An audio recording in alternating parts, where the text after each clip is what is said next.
Je vais accueillir Madame Najo Vallaud-Belkacem, qui va clôturer cette matinée bien dense. Et donc sur un des sujets de société qui nous interpelle, l'égalité entre les femmes et les hommes, vous vous êtes retrouvés en première ligne, particulièrement engagés, avec cette particularité rare de ceux qui exercent des fonctions publiques d'avoir une vision à 360 degrés, puisque si la politique n'a plus de secret pour vous, vous avez également fait le choix de rejoindre le secteur privé pour décortiquer les opinions publiques au sein d'une entreprise spécialisée en la matière, et ensuite de prendre la direction de deux structures associatives, l'une One qui lutte contre l'extrême pauvreté dans le monde, et l'autre France Terre d'Asile qui accompagne et héberge des demandeurs d'asile en France. Donc la politique, le secteur privé, la société civile et aussi le monde académique, puisque vous avez créé et dirigé la formation Égalité, Femmes, Hommes et Politique publique à Sciences Po Paris. Et également, vous avez créé un certain nombre d'articles et d'essais, dont l'un tout dernier, La Société des vulnérables, leçon féministe d'une crise, publié juste après le Covid avec la philosophe Sandra Logier. Donc dans le cadre de cette partenariat SOFEM, nous vous recevons dans ce contexte-là. Et donc c'est pour ça qu'on voulait avoir cette conversation. J'accueille aussi Cathy, si elle peut s'installer avec moi pour cette dernière partie. Commençons donc par cette société des vulnérables que vous décrivez dans votre livre. Quelles sont ces leçons que la crise Covid vous avez tirées s'agissant de la place des femmes ? Bonjour, merci pour votre invitation. Je suis ravie d'être là et merci de m'avoir laissé assister à quelques-uns des exposés. Je vous avoue que j'avais l'impression d'être plongée dans un pays imaginaire dont je ne comprenais pas la langue, sauf quand Marie Weissrock s'est mise à parler de relâchement cutané et tout ça. Ça, je comprenais un peu mieux. Et du coup, je suis allée chercher quelque chose dans mes archives que je voulais partager avec vous. C'est plus un clin d'œil qu'autre chose, mais en parlant de chirurgie plastique ou esthétique notamment.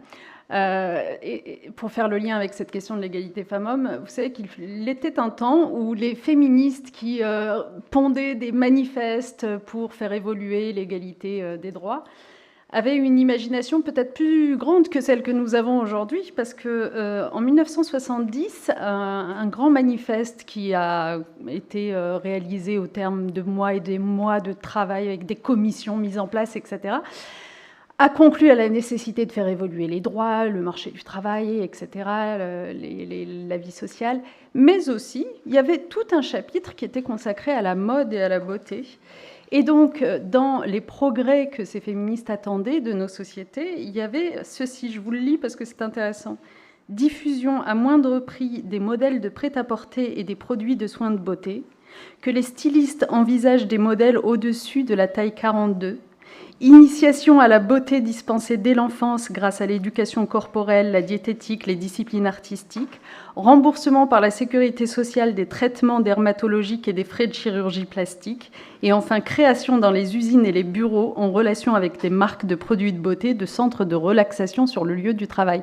Voilà à quoi ressemblaient aussi ce qu'on estimait être les progrès indispensables à la société, donc en 1970.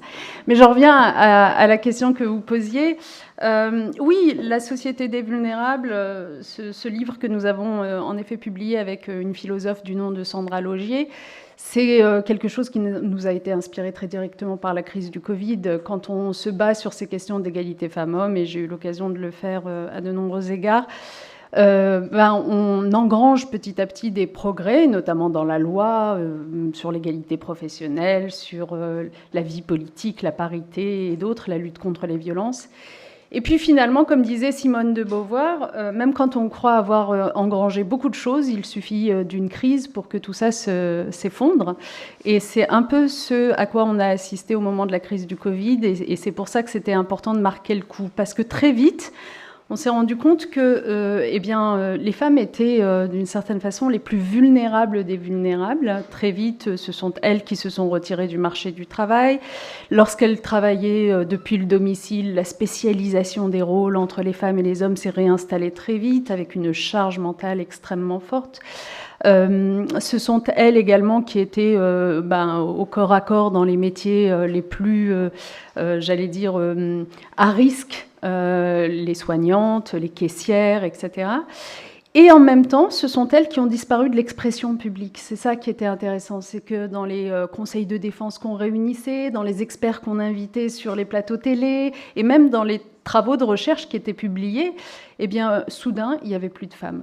Donc, en fait, ça a été une occasion de se rendre compte, dans une société évoluée comme la nôtre, que finalement, le recul se produisait très vite. Dans les sociétés plus vulnérables encore, ça a été un retour des violences, un retour des mariages précoces et forcés, une déscolarisation qui malheureusement n'a pas pris fin, même quand les écoles ont été rouvertes dans un certain nombre de pays. Enfin, voilà. Donc, du coup, c'est par rapport à tout ça qu'on a interrogé la réalité des progrès réalisés ces dernières décennies dans nos sociétés.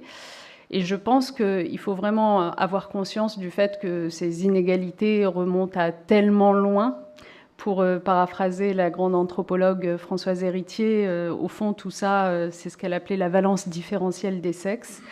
C'est-à-dire que son explication à elle, c'était ça remonte au néolithique, lorsque les hommes ont pris conscience de ce privilège de reproduction qu'avaient les femmes par rapport à eux, le pouvoir d'enfanter, ce pouvoir considérable. Alors, les hommes ont cherché à dominer les femmes, à défaut d'avoir ce pouvoir-là. Alors, les hommes se sont mis à posséder et les femmes à appartenir à. Et donc, cette racine qui remonte à si loin, il faut l'avoir en tête pour comprendre que même quand on croit qu'on a beaucoup progressé, en réalité, tout est susceptible d'être remis en cause. Et votre regard, je le disais, n'est pas que national. Et quel mouvement constatez-vous à l'échelle du monde sur cette question d'égalité ? Est-ce qu'il a raison de s'inquiéter ou d'espérer ? Alors, je suis désolée, je ne vais pas être super optimiste. Non, moi, j'ai plutôt le sentiment que l'heure est grave, honnêtement, parce que d'abord, tous les mouvements du monde, vous voyez bien, le retour de la guerre, le retour de l'extrême pauvreté, tout ce qui tourne autour du changement climatique, tout ça, à chaque fois, a des conséquences très directes sur les plus vulnérables des vulnérables que sont les femmes. Et moi, j'en vois des illustrations absolument tous les jours, c'est-à-dire que dans les pays affectés justement par cette extrême pauvreté, eh bien, concrètement, vous savez, ce sont les femmes qui se nourrissent toujours les dernières, donc ce sont elles qui vont souffrir de l'insécurité alimentaire. Dans les pays affectés par les conflits, ce sont elles qui vont être encore plus vulnérables, notamment sur le plan des violences sexuelles ou de la traite des êtres humains. Et même chose quand le changement climatique fait qu'il faut aller toujours plus loin pour aller chercher l'eau ou la nourriture. Donc j'ai le sentiment que le chemin pris par nos sociétés est quand même globalement plus négatif que positif, j'en suis désolée. Et parfois, de certaines parties du monde semblent venir de bonnes choses, de bonnes ondes. Je vous en donne un exemple sur un plan politique. Lorsque, en Nouvelle-Zélande, par exemple, on a eu quelqu'un comme Jacinda Ardern à la tête du pays, ou en Finlande, Sanna Marin, où on s'est dit, tiens, des jeunes femmes accèdent au pouvoir. Et puis finalement, quelques années plus tard, vous remarquez qu'elles ne sont plus là. Et elles sont plus là parce que la réalité de l'exercice, y compris du pouvoir politique par les femmes, c'est pas la même que celle des hommes. C'est beaucoup plus difficile. Elles ont été très, très, très attaquées, agressées. Il faut se souvenir de Sanna Marin quand elle avait organisé cette soirée avec des amis et qu'elle s'est retrouvée obligée de faire un test pour prouver qu'elle s'était pas droguée. Donc même quand elles font la démonstration de leur efficacité maximale, ce qui est le cas de ces deux femmes-là, eh bien elles finissent par se retirer. Et donc, du coup, au-delà, j'allais dire, des conditions pratiques et insécurisantes que je viens d'évoquer pour les femmes à travers le monde, la vérité, c'est que le pouvoir politique ne s'ouvre pas tant que ça à elles. Et ça, c'est un énorme sujet. C'est vraiment l'éléphant au milieu de la pièce. J'en profite d'ailleurs pour partager avec vous, parce que j'ai été moi-même surprise. Il se trouve que la semaine dernière, j'étais aux Comores. Et du coup, j'arrive, et j'avais pas conscience en arrivant, j'y étais pour d'autres sujets, mais j'avais pas conscience que pour la première fois de ma vie, j'allais débarquer dans une société matriarcale. Vous avez tous entendu parler des sociétés matriarcales, dont on a fini par se dire c'est un mythe, quoi. C'est comme le mythe des Amazones. On ne sait pas trop où elles sont, ces sociétés matriarcales. Et donc je débarque et je découvre que c'en est une. Alors du coup, je creuse un peu le sujet. Et en effet, c'en est une, dans le sens où, dans une famille, on est beaucoup plus heureux quand arrive une fille que quand arrive un garçon. On l'applaudit beaucoup plus, on l'entoure beaucoup plus. On va d'ailleurs, grosso modo, économiser tout son argent pour préparer le grand mariage de la fille, parce que tout cet argent servira à lui construire une maison qui lui appartiendra, puisque ensuite l'héritage se fait par les femmes. Donc voilà. Donc sur le papier, c'est une société matriarcale. Et ensuite, donc après avoir bien compris tout ça dans mes conversations, j'avais des rendez-vous gouvernementaux, je me rends donc au gouvernement. Eh bien, une femme ministre, une seule, dans une société matriarcale. Donc, en fait, on a vraiment l'impression que le sujet de l'accès et du maintien dans le pouvoir politique, qui est quand même un sujet absolument faramineux, parce que en fait, le pouvoir politique, c'est le pouvoir de la parole aussi. Et prendre la parole et la garder, c'est dire ce qui est bien, ce qui est mal, ce qui est juste, ce qui est injuste. Donc, finalement, c'est créer le cadre de société dans lequel on évolue. Eh bien, tout ça, pour moi, ça ne va pas dans le bon sens, toujours pas. Quand ça n'est pas carrément remis en cause, je ne vous parle pas de ce que vous avez tous en tête, évidemment, des remises en cause, par exemple, du droit à l'avortement, etc. Tout ça, vous l'avez en tête. Alors, vous parliez de la parole, et justement, il y a le mouvement MeToo qui, effectivement, a fait quand même progresser les choses, même si parfois c'est un petit peu trop fort. Mais quels sont les défis auxquels sont confrontées les femmes aujourd'hui ? Alors, c'est intéressant, cette histoire de mouvement MeToo, parce que... Bon, évidemment, je fais partie des gens qui applaudissent la libération de la parole, hein, il n'y a pas de doute là-dessus. Mais même là-dessus, ce qui est problématique, je trouve, c'est que décidément, à chaque fois qu'on fait un pas en avant en matière de combat pour les droits des femmes, il y a un backlash. Et même là-dessus, moi, je constate aussi du backlash. Non pas du fait que la parole se soit libérée, mais du fait de la façon dont ça a été géré et du fait que, globalement, à certains égards, parfois, c'est un peu parti dans tous les sens. Je vous en donne un exemple de backlash parce que j'avais fait... je suis passée un temps dans une société qui faisait des études d'opinion à travers le monde. Et donc, à un moment donné, j'avais fait une enquête, 2 ans après MeToo, aux États-Unis, de laquelle il ressortait, tenez-vous bien, que dans la plupart des grandes entreprises où, grosso modo, les femmes sont assez vite confrontées à un plafond de verre quand il s'agit d'accéder aux responsabilités les plus élevées, comme ici. Bon, eh bien, jusqu'alors, les quelques-unes qui arrivaient malgré tout à accéder à ces responsabilités très élevées le faisaient parce qu'elles étaient mentorées, prises sous l'aile d'un supérieur hiérarchique, d'un manager qui leur faisait confiance, avait de l'ambition pour elles. Le mouvement MeToo, je me suis rendu compte qu'il a eu pour effet, par exemple, que les managers en question qui autrefois faisaient ça se sont mis à se dire je ne vais pas prendre le risque de faire ça avec une des femmes de mon équipe, je vais plutôt le faire avec un homme, un des jeunes hommes de mon équipe, parce que je ne voudrais pas, parce que par définition, le mentorat, etc., cet accompagnement, ça se traduit parfois par aller prendre un café ensemble, etc. Je ne voudrais pas être suspectée d'eux. Donc c'est quand même, vous voyez, même sur un sujet comme celui-là, eh bien finalement ça a fait plutôt reculer la lutte contre ce plafond de verre dans ces entreprises-là. Je ne suis pas en train de dire qu'il ne fallait pas de MeToo, hein. Il faut le continuer, mais juste il faut avoir conscience que c'est particulièrement complexe. Donc finalement, revenons à un pays comme le nôtre. Quels sont pour vous les principaux défis auxquels sont confrontées les femmes aujourd'hui, malgré donc cette apparente progression de l'égalité et cette force du mouvement MeToo ? Les principaux défis...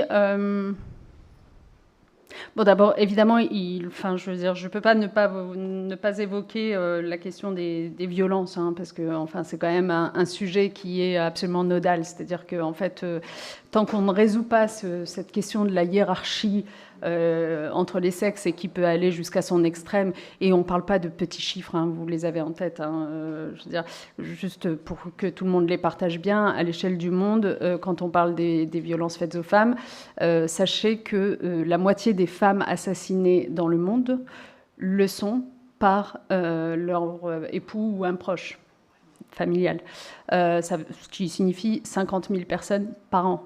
50 000 femmes par an. Donc, pour moi, c'est vraiment un sujet absolument central.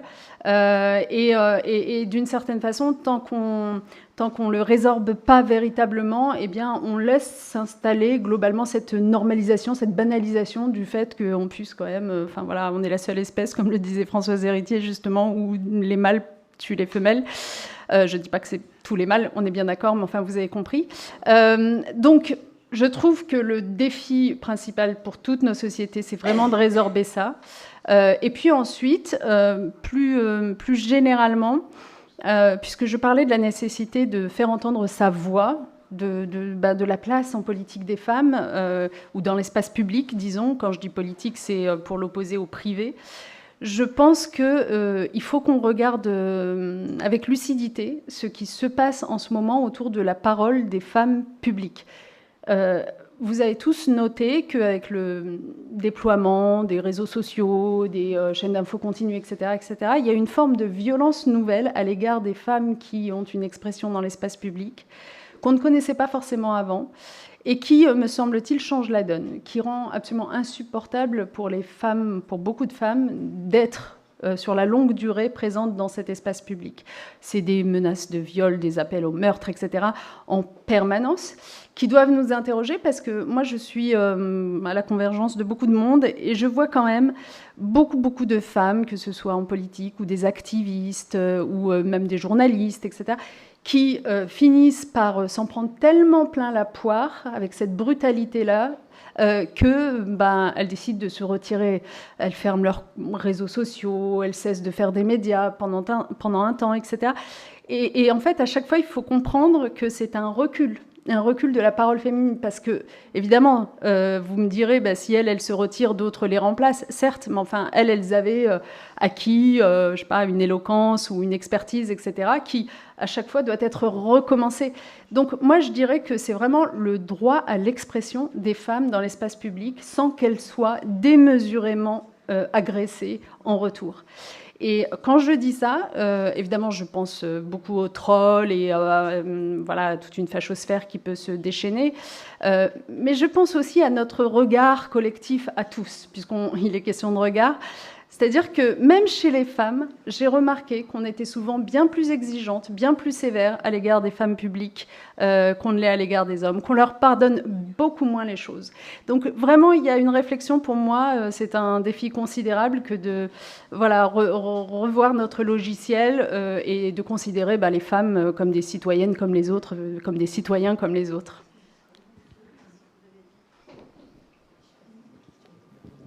Oui, s'il y a des questions... Merci pour cette intervention. Si vous avez des questions dans la salle avant de terminer cette matinée. Sans micro, c'est bon ou... Ok, je parle fort. Une petite question.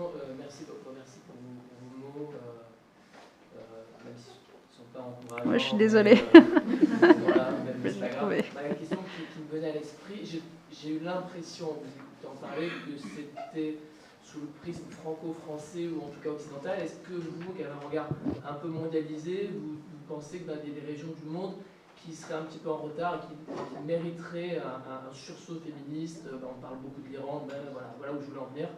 Et je voulais avoir votre opinion là-dessus. Oui, c'est vrai. Non, mais en fait, comme on a peu de temps, je suis obligée de resserrer mon propos, mais on pourrait en parler des heures. Enfin, dans les dans les ondes négatives, je suis désolée si je vous en ai donné beaucoup, mais dans les ondes négatives, c'est difficile de ne pas évoquer l'Afghanistan, qui est devenu le pire pays où naître ou être une femme. C'est difficile de ne pas évoquer l'Iran, c'est difficile de ne pas évoquer, y compris les violences sexuelles utilisées dans les conflits. C'est difficile, avec ma casquette présidente de France Terre d'Asile, de ne pas évoquer ce qui se passe sur les chemins de l'exil pour les femmes qui arrivent, et on le voit, nous qui nous occupons de ça, mais dans des états physiques, de violences subies, traumatiques, etc., incroyablement graves, et beaucoup plus que par le passé. Enfin, c'est de plus en plus grave. La traite est en augmentation considérable. Ça, c'est le négatif. Le positif, allez, je vais venir quand même vers du positif. En plus, il se trouve que je reviens de Tunisie, là. Bon, la Tunisie, un peu particulier en ce moment. Mais bon, le positif, c'est que je constate que dans un certain nombre de pays, par exemple du Maghreb, vous avez dans les études et dans l'appétence pour les sciences un afflux de femmes considérable. Vraiment, par exemple en Tunisie où j'étais, 70% des diplômés de l'enseignement supérieur sont des femmes. Mais 3 ans plus tard, sur le marché du travail, la proportion s'est inversée. Parce que c'est les structures familiales qui reprennent le dessus, parce que, voilà. Et donc, du coup, j'ai envie de vous dire, en fait, moi, ce que ça m'amène à conclure tout ça, les féministes des années 70, auxquelles il faut vraiment souvent se référer, disaient le privé est politique, le privé est politique. Et c'est tellement vrai. C'est-à-dire que, en fait, la question de ce qui se passe dans la cellule familiale, de la répartition, évidemment, des responsabilités entre les parents, est absolument majeure. Et cette histoire de privé qui est politique, c'est pas simple quand on est pouvoir public, je l'ai été, je le sais, etc. On est accusé d'ingérence quand on essaye de changer la donne, de dire comment ça devrait être au foyer, hein, d'une certaine façon. Mais en même temps, il n'y a que comme ça que ça peut changer. Il n'y a que comme ça que ça peut changer, y compris sur la question des violences, puisque la réalité, c'est que la raison pour laquelle, dans toutes les sociétés, on n'a pas suffisamment fait reculer les violences faites aux femmes, c'est parce qu'elles se produisent dans l'intimité. Et que intimité rime souvent avec impunité. Moi, je dis souvent, les amis, franchement, à l'échelle du monde, une femme sur 3 est victime ou a été victime de violences. Considérable. Ça fait à peu près, en termes de chiffres, ça fait à peu près 760 millions de femmes. Ok. Imaginez que un autre type de violence, je sais pas, d'agression dans la rue, etc., concerne un tel nombre d'individus. Est-ce qu'on laisserait passer? Est-ce qu'on trouverait ça normal? Est-ce qu'on banaliserait? Non. Donc là, on ne banalise et normalise que parce que ça se fait à l'abri des regards, dans les chambres à coucher, etc. Donc moi, je crois que de plus en plus, la puissance publique doit regarder ce qui se passe, pour le coup, dans cette intimité-là et dire qu'il n'y a pas de raison que ce soit une zone de non-droit. Et pour 2 raisons au moins. La première, c'est qu'il s'agit de sauver les victimes avant qu'elles ne finissent victimes de féminicide. La deuxième, c'est que, je suis toujours étonnée qu'on ne le dise pas plus souvent et plus fort, c'est que les bourreaux des victimes en question, régulièrement se transforment en bourreaux, j'allais dire, pour le reste du monde. Quand vous prenez les principales tueries de masse qui ont eu lieu ces dernières années, il y en a beaucoup aux États-Unis, vous en avez quelques-unes en tête, Dayton, la boîte de nuit d'Orlando avec 50 morts, enfin il y en a plein, ou même l'attentat de Nice, pour prendre chez nous il y a quelques années. À chaque fois, les individus qui ont commis ces tueries de masse, il s'est avéré qu'ils avaient commis des violences sur leur épouse, sur leur belle-mère, sur leur fille, etc., depuis des années. Donc on se dit, rien que pour cette raison-là, ne pas les avoir arrêtés à temps, ça a apporté ce préjudice-là à la société. Donc du coup, moi je pense que, je sais pas si ça répond à votre question, mais dans tous les pays, le vrai sujet, c'est admettons d'aller regarder ce qui se passe dans le privé, puisque c'est là que se créent ces inégalités. Sarah? Oui. Merci beaucoup. J'ai une question pour essayer de revenir justement à une société comme la nôtre et de pouvoir imaginer des solutions. On sait, il me semble, on sait que les solutions sont basées sur la parité stricte et les quotas. Est-ce qu'il y a un espoir potentiel d'une vraie volonté même d'aller voir dans les entreprises privées, dans les entreprises du CAC 40, de ne plus accepter des conseils d'administration quand il n'y a pas de parité, ça se fait dans certains pays du nord de l'Europe, de ne pas accepter qu'un vote, même dans une société petite, grande, dans une association, ne soit validé qu'en cas de parité, et s'il manque une femme dans l'Assemblée, alors on ne vote pas et on remet le vote à plus tard. Je veux dire, c'est que par une parité obligatoire, est-ce qu'il y a un espoir d'amélioration des conditions? On parle du privé, on parle de violence, on parle de tout ça, mais voilà. Oui, moi je le pense vraiment. J'ai pas le moindre doute. Quand vous prenez les grandes entreprises, celles qui ont été concernées par toute la législation autour des quotas dans les conseils d'administration, avant que cette législation ne soit adoptée, on était à 10%. On était à 10% de femmes dans les conseils d'administration des grandes entreprises. Aujourd'hui, on est à 45%. Voilà. Je veux dire, c'est clair, net et précis. Après, c'est une condition sine qua non qui n'est pas non plus l'alpha et l'oméga, c'est-à-dire qu'après, derrière, parce qu'on peut connaître aussi, et j'ai connu ça, y compris politiquement, on peut avoir un gouvernement paritaire, moitié homme, moitié femme, mais on ne confie les grands dossiers régaliens qu'aux hommes, etc. Donc, il faut aller plus loin pour faire en sorte que cette parité vive pour de vrai. Mais moi, je pense que, de toute façon, les progrès, en toute matière, ils se font par sédimentation. On fait une couche, on met une couche, on apprend de cette première couche, on se rend compte que ça a marché, on vient la renforcer. La grande erreur qu'on commet souvent dans nos débats politiques, c'est qu'on veut à chaque fois tout remettre en question. Enfin, c'est la meilleure façon de ne pas progresser. Mais là, s'agissant des quotas ou de la parité, je pense qu'on est à peu près conscient aujourd'hui que ça a été du positif et qu'il faut venir l'améliorer et en effet élargir les lieux où ça se fait. Hein. Mais c'est pas simple parce que je sais pas si tu te souviens, mais quand j'étais ministre des droits des femmes, j'avais adopté une loi à un moment donné dans laquelle justement je disais, l'un des chapitres de la loi, c'était la parité, c'est pas fait que pour la politique, c'est fait pour tous les lieux, on va dire, de représentation sociale, y compris les chambres de commerce et d'industrie, les chambres d'agriculture, les fédérations sportives et tout ça. Et donc j'avais instauré les mêmes mécanismes, un petit peu de quotas pour ces différentes instances. Et je me souviens, juste pour la blague, mais notamment des présidents de fédérations sportives qui défilaient dans mon bureau pour m'expliquer que c'était pas possible d'exiger d'eux qu'on atteigne les 40% de femmes dans certaines fédérations qui étaient très, très masculines, etc. Et alors, l'un d'entre eux était arrivé un jour en me disant mais moi, je parle pas pour ma paroisse. Je vous dis pas lequel c'est, on s'en fiche. Mais moi, je parle pas pour ma paroisse, mais vous comprenez bien que c'est irraisonnable de penser que, par exemple, la fédération de natation synchronisée, constituée à 99% de femmes, puisse avoir 40% en fait, donc c'était drôle parce que c'est pour vous donner le genre d'argument qui est utilisé pour renverser, vous entraîner dans la confusion. Mais la vérité, c'est que, oui, même la Fédération de natation synchronisée, si elle a 40% d'hommes dans sa représentation, où est le mal et au contraire, donc, oui, je pense qu'il faut aller plus loin aujourd'hui, clairement. Merci.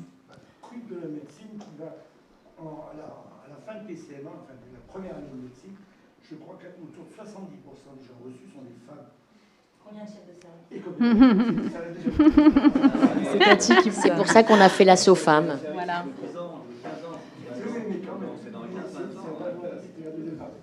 Merci à tous, merci pour ce débat. Merci à vous. C'était passionnant. C'était passionnant. Merci. Et du coup, en tout cas, on vous remercie d'être restés aussi nombreux dans la salle à ces heures tardives. Donc, on vous retrouve pour le déjeuner près de la piscine. Et nous reprenons à 14h avec la session chirurgie réfractive cataracte. Surtout, on compte sur votre présence. Ça va être passionnant. Merci.